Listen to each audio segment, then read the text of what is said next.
there's quite a few folks that are here.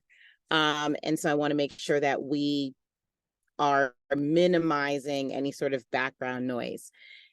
I did receive Center for Hearing's photos and videos. Thank you so much for that. They're not in today's slideshow, but we're going to spend some more time when we start to meet for the new summer to really go in depth and do a deep dive into the projects this year. There were so many exceptional projects.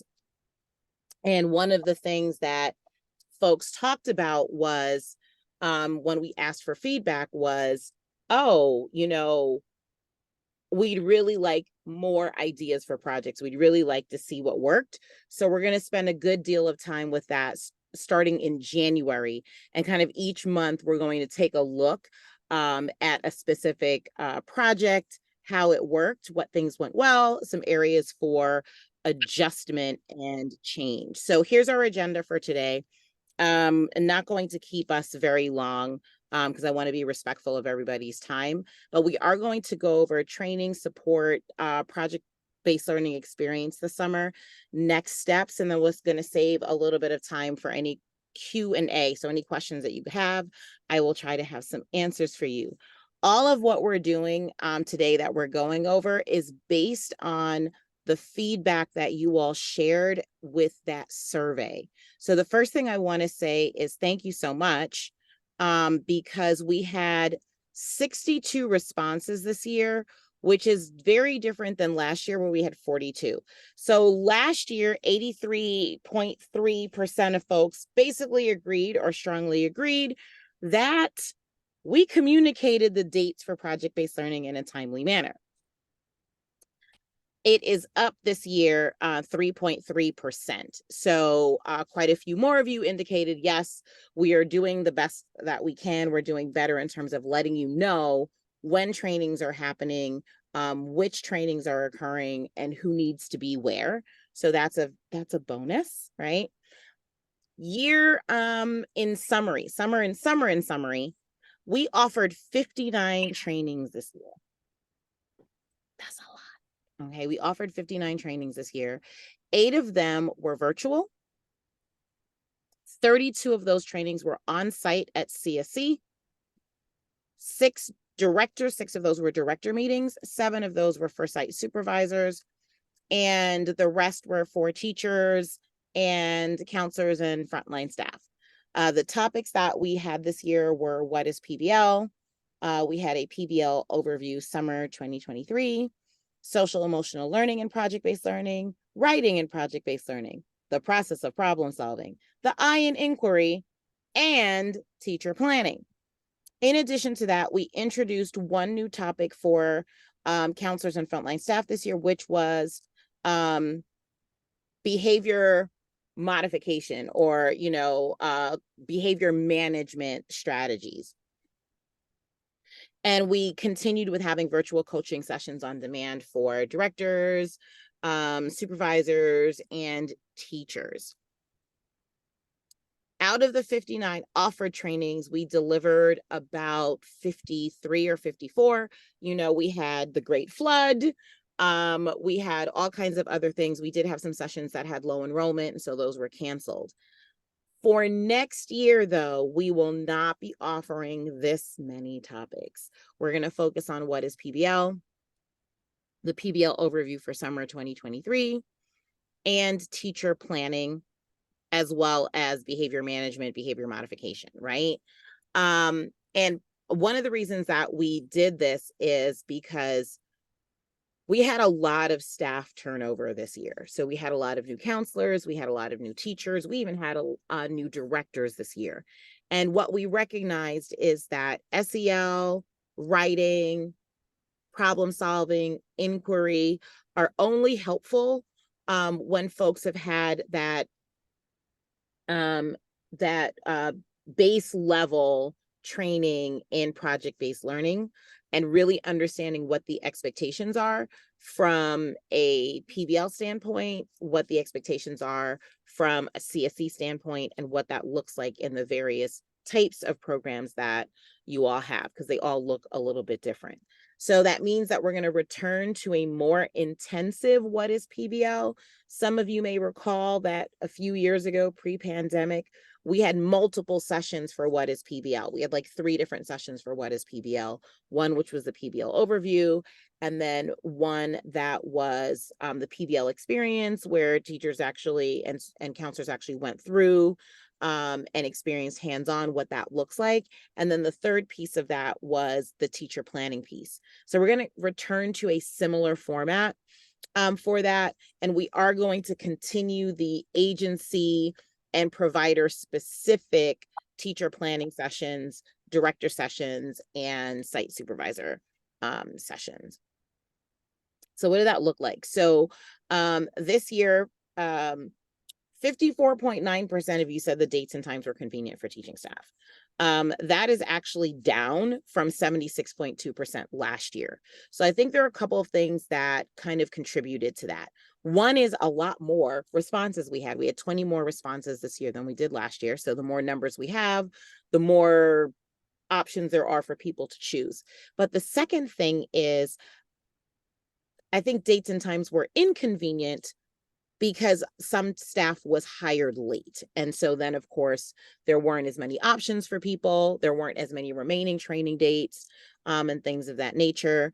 And then also, depending on maybe where teachers were traveling from, it might have been difficult for them to get from one side of Broward County to another side of Broward County, or if some of those teachers were already working in after-school programs, that may have had an impact as well.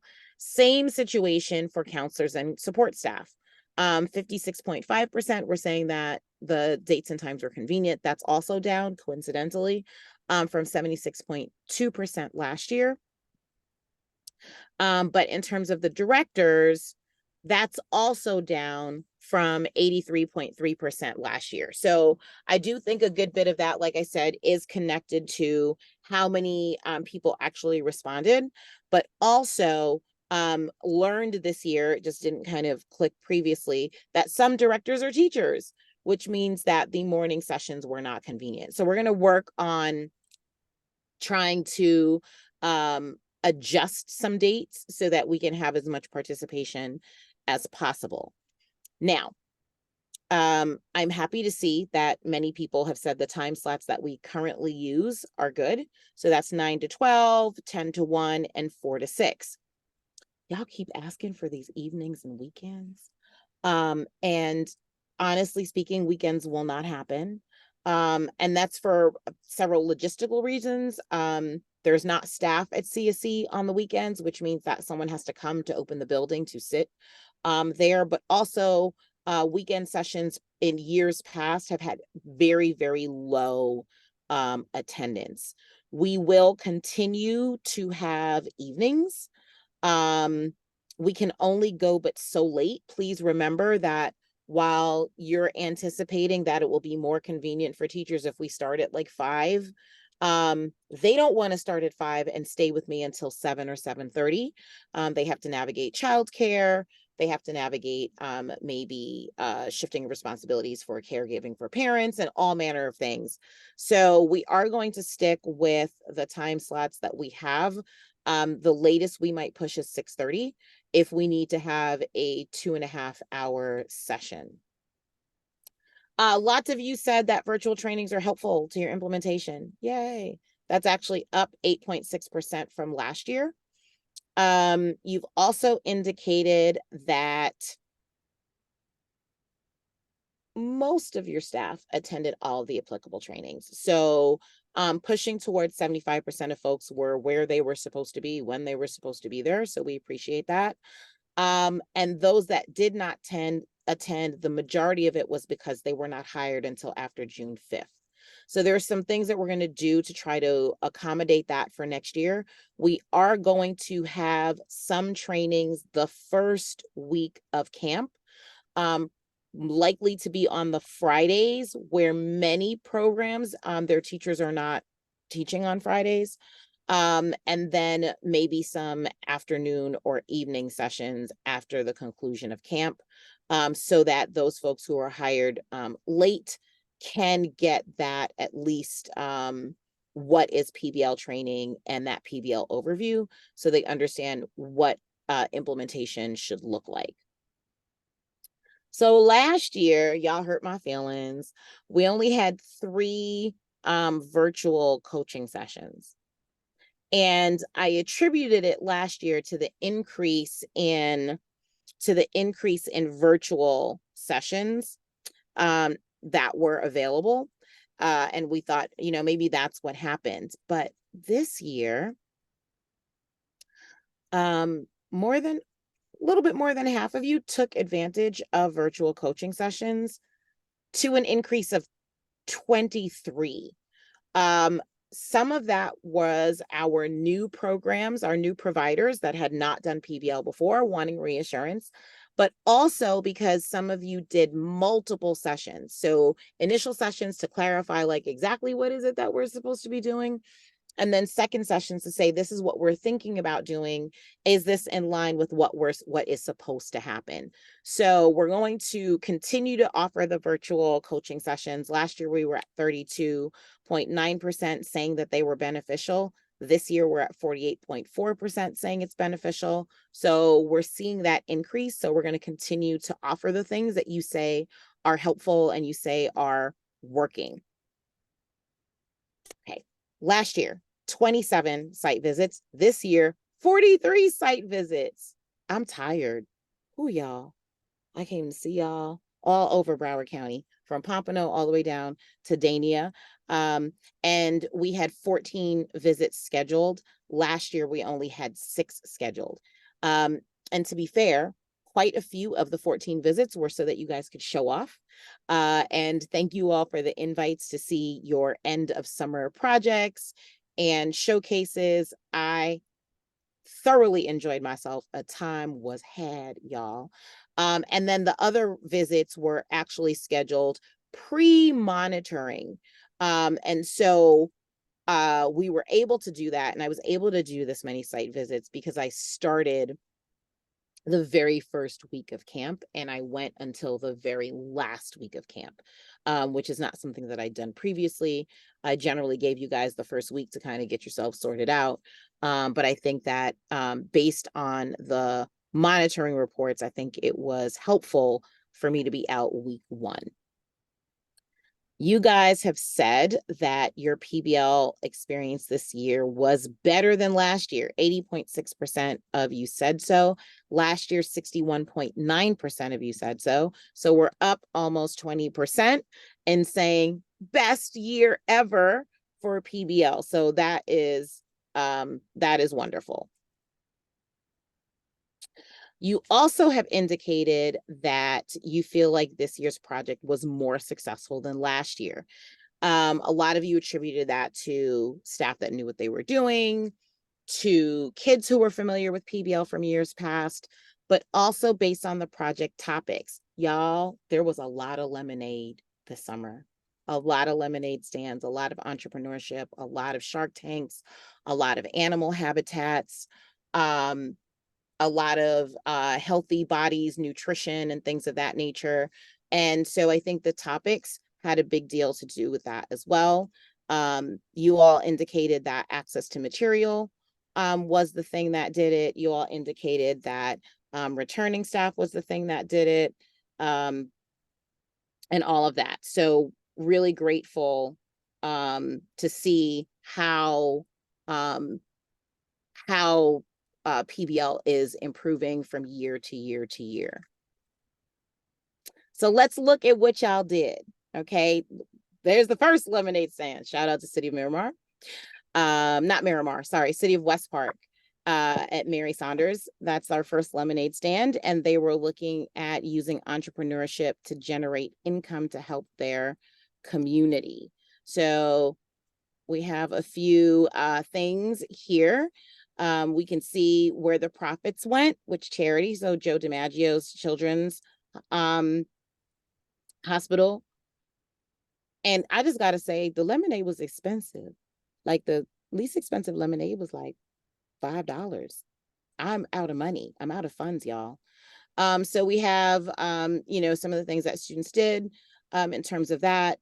We can also see where that was tied into the different content areas. That's one of the things that we talk about, wanting to see that we're not just doing PBL, but we're tying it to the specific content areas that are necessary. So science, math, literacy.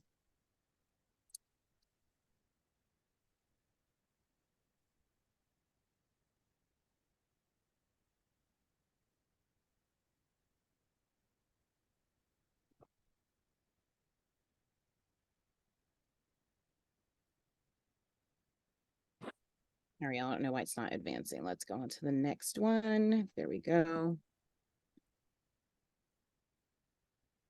Okay, we also had authors this summer. Like I said, we did have a lot of entrepreneurship this summer. Boys and Girls Club, they were doing and designing ice cream shops. So looking at how we were doing a lot of those things, what did that look like? What did our centers look like? What were the expectations that we would have with that we had for students?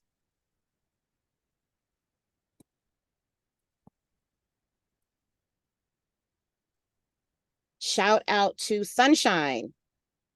Okay.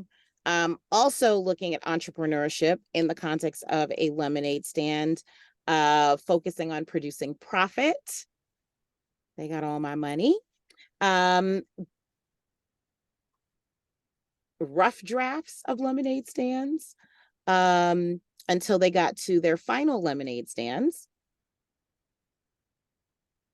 And expanded it not just for lemonade, what are things that they could pair with? So we had everything from parfaits to popcorn and snow cones, and various snacks.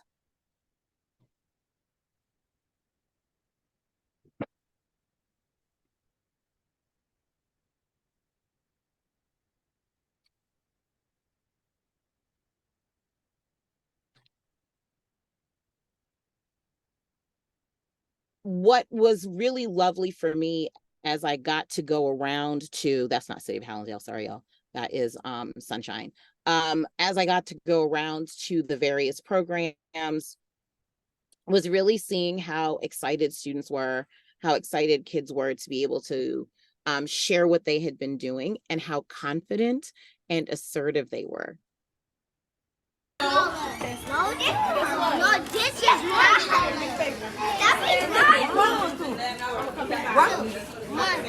No, $2. You get $1? Yeah. It's cash. Yes. That's $2. That's $1. No, that's $2. So lots of debates back and forth with students about what they were doing. 1, 2, 3, go. You already know we getting paid. We got that $2 cool lemonade. That is so cute. Complete with slogans and songs. We also saw quite a bit of anatomy, physiology, biology, the human body, and health and nutrition. Also done really well, really well this summer was tying the challenge questions into the centers and the final projects. Really well done, guys, in terms of the not just how those challenge questions were articulated, but students really knowing what they were focusing on. So how can eating healthy food affect the function of our body parts? How does the function of different body parts affect our daily activities? So lots of really creative center activities, lots of matching, lots of writing, lots of math, and lots of exercise, as well as other fun hands-on kinds of things. So this year, I intend for us during that What is PBL session to dive deeper into what the center activities could be and what they could look like, because I do think that that's an area where we have some more room, to grow. I think sometimes we're overthinking what should be happening in those centers, and then folks get a little overwhelmed. So I want to minimize that and just kind of increase everybody's comfort with what's supposed to happen during those center activities. So how can we support you better? Y'all said more trainings, but there were like 53 trainings this year. So I don't think the answer is more trainings. I think the answer is more trainings that are targeted to the specific providers and your programs and what you need. We're going to continue to offer multiple options for the same session so that we can accommodate people's schedules. We are going to, one of the things we had to do this year that we hadn't really had to do previously is add counseling and frontline staff sessions in the afternoons and evenings so that those folks that are in school or working during the day can attend then. Like I said, we're going to offer some of the director meetings in the afternoon for directors that are teachers. We're pretty much going to alternate it so that we're not excluding anybody who needs that information. The coaching is always there. It's always available. So when folks are like, I didn't know that it was a thing, or I didn't know how to do it. It's one of the things that I hope that I've been really clear about, that my calendar is online for you to schedule wherever there's availability to do so. I do think this year, there was less availability because by the time folks wanted to coach, I was already in buildings. And so my calendar was not as open. Just a small percentage of you mentioned a little bit more communication with program managers, but in the body of the survey responses from you guys, most of you said that you had really good interaction with not just your program managers, but also with your monitors. So just a reminder that anything that you guys need, please just reach out to your program manager. They are there to support you and happy to help you. We are going to add an additional session for special needs this year. We are going to add, like I said, more availability in afternoons for some folks that haven't been able to previously make it, and more options closer to the start of camp. But there's not a way to offer more trainings than the 59 that we offered this year. So what does next year look like? So next year looks like this. We're going to start with a meeting in January like we did this year. Based on your feedback, you've indicated that those monthly director meetings have been really helpful. So we're going to continue that.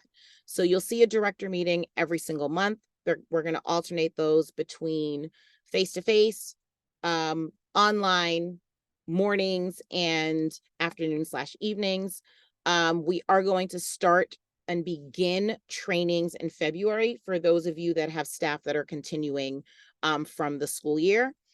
If you had a difficult year this year, you were a new program, or your monitoring just did not go the way that you thought that it would, we are going to have camp improvement planning meetings. That would be you, me, and your program manager, basically troubleshooting and saying what didn't go well, and what are the ways that we can kind of circumvent some of those challenges for Camp 2024. March is more of the same. And then April and May, we are going to begin the lesson planning. And we're going to be continuing to do that in a agency and site specific way. We're going to, at that point in May, have individual director meetings. We're going to continue the site supervisor meetings in through May as well, and the camp improvement planning meetings. June through August, we're going to start final training, virtual only the week before camp, but we will do on-site the week that camp starts. We're going to also start pre-monitoring visits that very first week of camp. Like I mentioned, late hire training, we're going to do those the first couple weeks of camp. And then we're going to continue with virtual coaching as well during that time. And then on-site visits, we're going to shift those a little bit. Once the monitors have gone out, we have found that unless there's a very specific question or need, it's not really helpful for me to come out after the monitors have come out. But it is important for us to see how it all works out in the end. So July, we're going to have on-site visits the first 2 weeks. of July. And then we're going to have on-site visits the first 2 weeks of August for us to see any final projects, to see how it all comes to fruition. So you can, of course, schedule time for me with me if you need me, like the 3rd week of July, and the 4th week of July. But generally, we found that it's been most impactful for me to be in programs the first 4 weeks of camp. So 1st week of camp, 2nd week of camp before monitors come out, 3rd week of camp, once monitors have started coming out, 4th week of camp, when monitors are starting to, kind of taper off their visits as well. So that is everything that I had to show y'all. And so now we're going to talk, any questions, ideas, concerns, good things that happened over the summer that you want to share, things of that nature.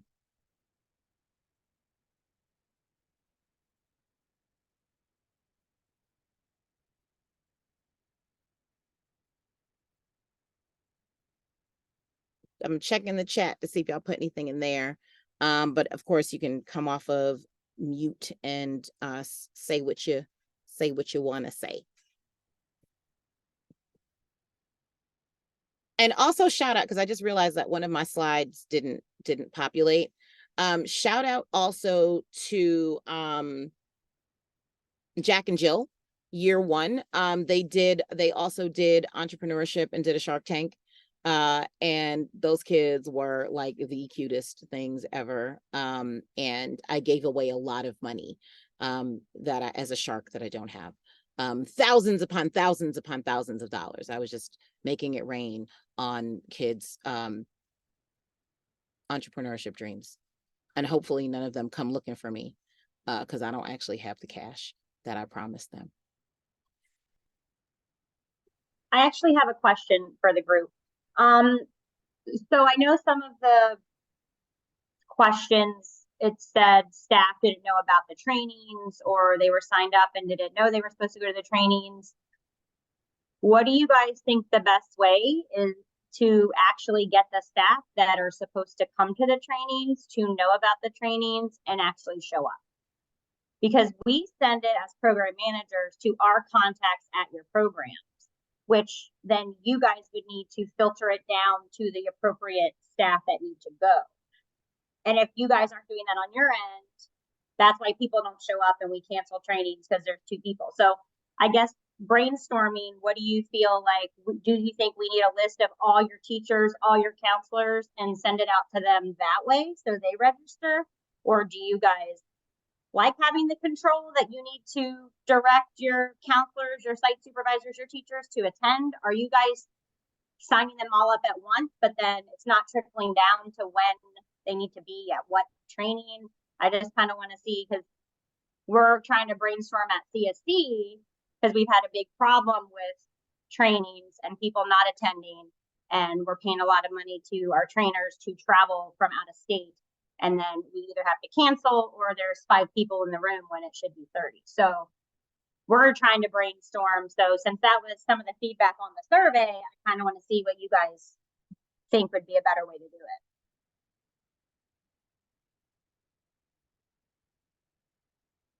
I know everybody's trying to talk at once, but please feel free to unmute and share any ideas or thoughts, or I don't know. We're trying to think of a good way to try to help with that problem. Good morning, Liza. This is Bridget. I do like the idea of maybe one more layer of staff to send it out to, maybe not the entire staff, but maybe the site supervisors and maybe our teachers, because I know sometimes it's hard for me with so many emails to make sure I'm forwarding it to the next person. And then we have been doing group. We have one of our people that might sign everyone up, and I don't know if it's getting there. So I do like the idea. I know it might be a little bit more work on your end, but I do like the idea of sending it to one more layer. Well, I don't think it would be more work on our end, because it's really going to be more work on your end, because you have to send us their contact information, because we won't have teachers' emails or site supervisors' emails. So you, as a program, would have to send your program manager a list of contact information for these staff for us to send out. So If that's possible, I know on my end, I would like that. So we'll get that information over to you. I think that would be helpful for the larger providers like agencies, because I do find that when I go out or when I get with the site supervisors, they don't necessarily know when their frontline staff is supposed to be at a place. So, they'll say to me, oh, if I go out and I'm saying, oh, we had a training on so-and-so, they go, well, no, you didn't have a training. And I go, yeah, here's the calendar. So I think that is a helpful thing. To be fair, I do post that calendar in the Padlet.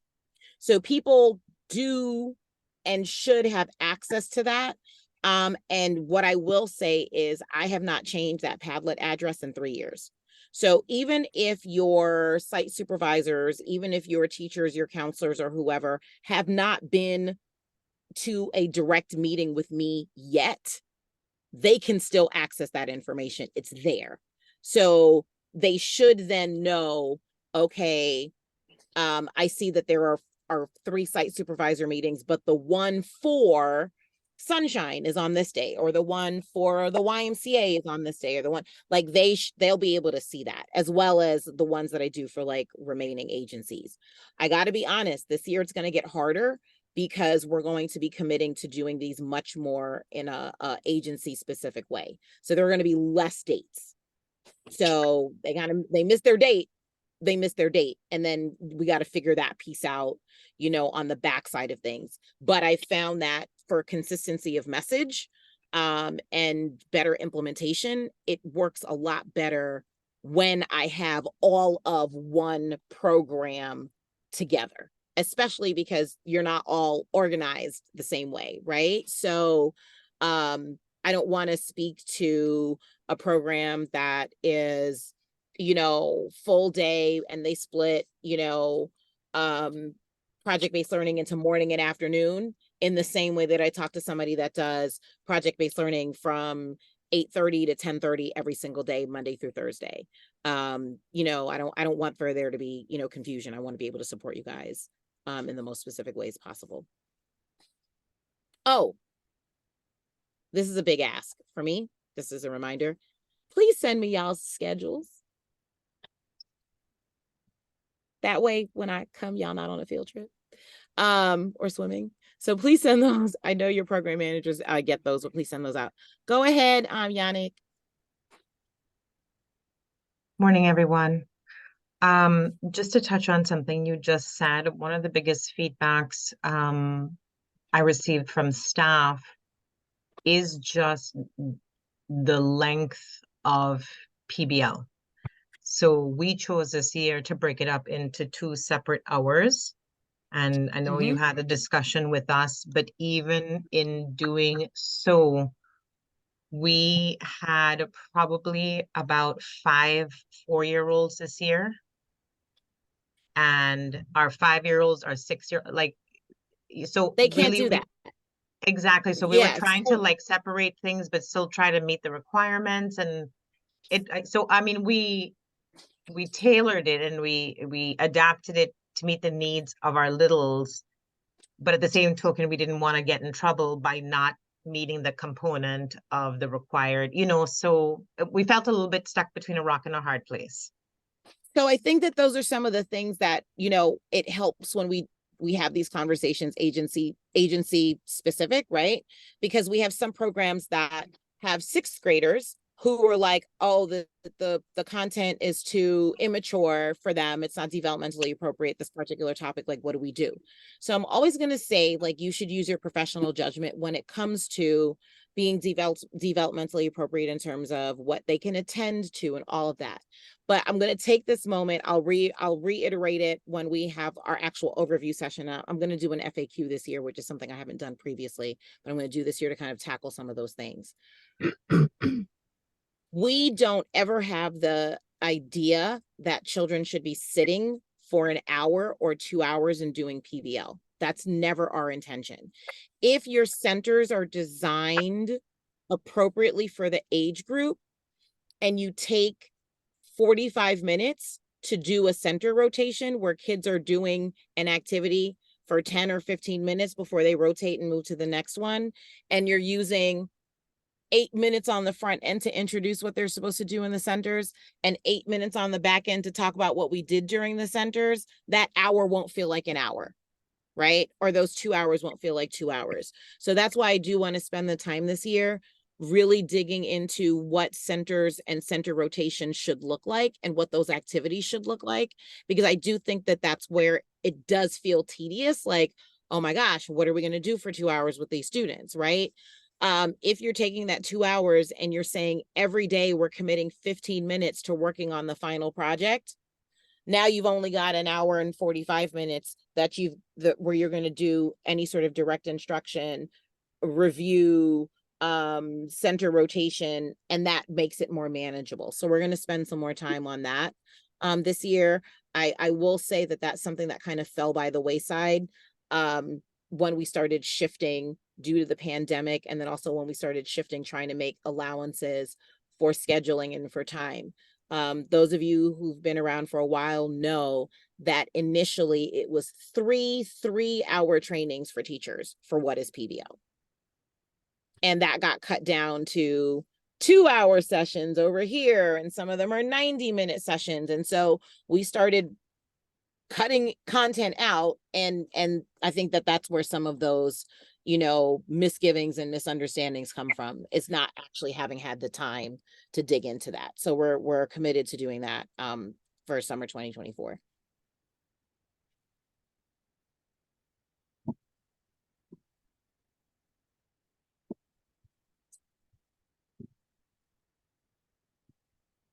Anybody else have any questions, thoughts, insights, learnings that happened over the summer?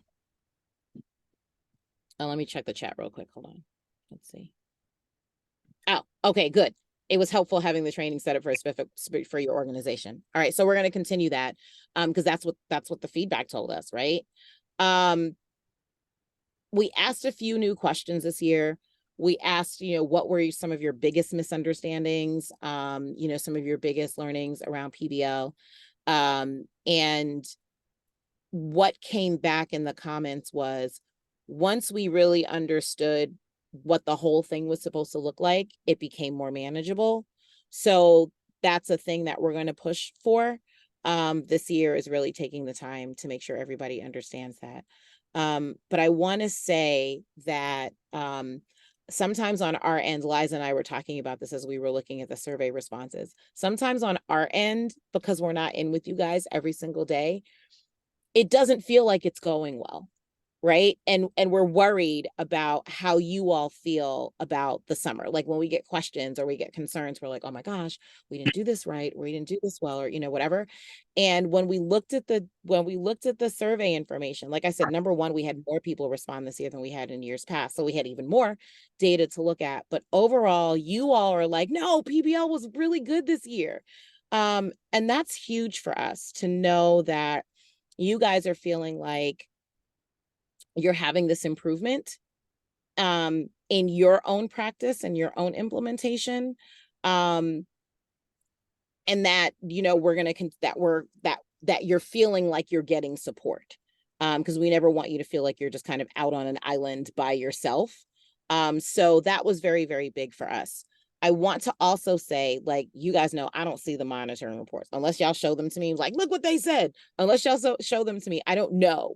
But I know when things don't go well, because monitors reach out to me. They go, hey, Christine, such and such a program had a difficult time. Can you head out there and just kind of see how they're doing? This year, I had the least amount of those calls. When I had my call with the program managers, what was that, like 2 weeks ago, Liza? Everybody indicated that they were seeing really, really great reports this year, that there were only a few where there were areas for improvement. And much of that was based in this is a new program. We haven't done PBL before. And programs that hadn't done as well in 2023, excuse me, had improvement in 2022 had improvement in 2023. And that's what we're looking for. We're looking for kids to have a really great experience and come away much more confident, excited about learning, excited about the things that they're doing, wanting to come back to camp and having had a really positive experience. Those kids had fun. I saw them at the showcases. I saw what they wanted to show. I went to Kids in Distress and saw a lot of their final work. I got to see the final showcase at JAFCO. The videos were too long. But you'll see them when we get to our January, February, March, April, and May meetings, because I really want for us to use those as a way to jumpstart things that you would want to do within your programs going forward. It is not stealing if I've shown it to you. Okay. It is sharing, right? And so if you see something that somebody else did and you're like, oh, I want to do that with my camp, go for it, right? I will drink all the lemonade like I did this summer. And And Christine, all the pop. to piggyback what Christine just said, you guys can talk amongst yourselves as well. Like if you're having problems and you're like, oh, a lemonade stand sounds amazing. Let me reach out to a provider that did it last year and see how they got it off the ground, how they work with this aid group. I mean, and if you don't have their contact information, reach out to your program manager and we will send it on.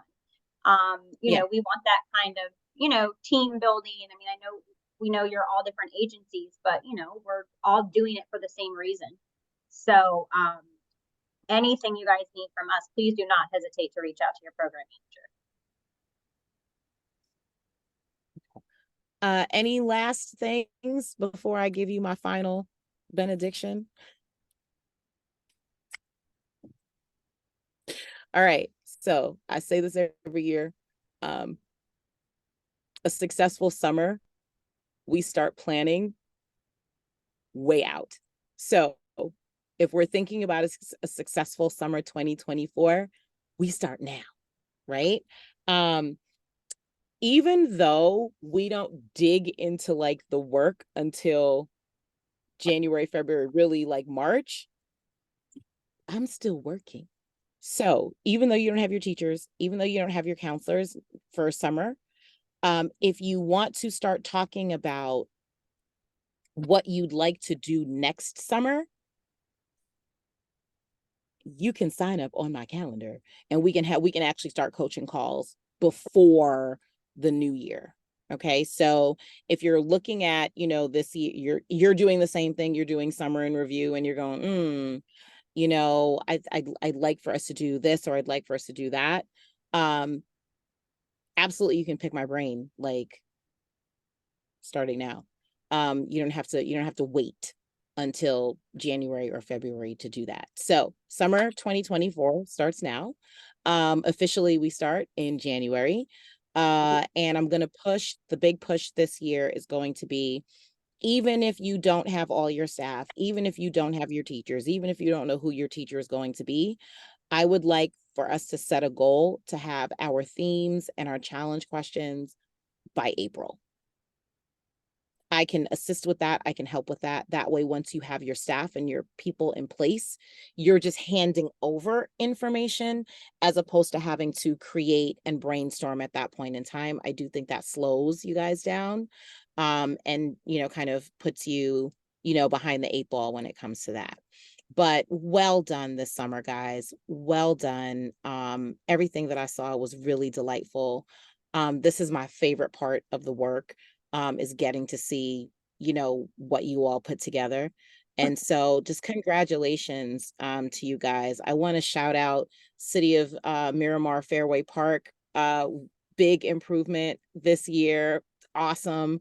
I'm happy to see you. City of Oakland Park, y'all made it. Right? It was a little nerve-wracking in the beginning, but y'all came through. City of West Park, Mary Saunders Park, shout out, y'all, much improved this year as well. Boys and Girls Club, y'all doing the thing. Sunshine, y'all doing the thing. Center for Hearing, even though I didn't get to come see y'all. I know y'all do the thing every year, and thank you so much for sharing that with me. Shout out to everybody who put stuff in my mailbox. If I didn't respond to you, it's not because I don't love you. It's because I flagged your emails unread so I would be able to find it and be able to get back to it later. So I have seen all of the things that you guys have sent me. Keep sending them because I will be sharing them not just with you guys, but also with teachers as we're doing our planning. Shout out to the Y. Shout out to my big agencies where all of your sites compete with each other to see who's going to get a better review, and then tell me about it. And also for keeping me accountable. Oh, shout out to Firewall for doing a really good job your first year, even when it was challenging. So thank you guys so much for continuing to do the work. Those of you who had staff changes and director changes and program changes and still push through, you did a really, really good job this summer. And I'm so happy to see the continued growth and excellence. That's all I got for you guys. So unless you got stuff for me, I want to say go forth in peace. And we did And record start planning for summer. We did record this, so we'll send it out to share with other staff that couldn't attend since we had to pivot and switch quickly. But just like Christine said, thank you guys for your continued dedication. We really appreciate it. And please reach out to your program manager if you need anything. Thank you. Thanks, everyone. Have a good almost Friday. Happy Friday Eve. Thank you.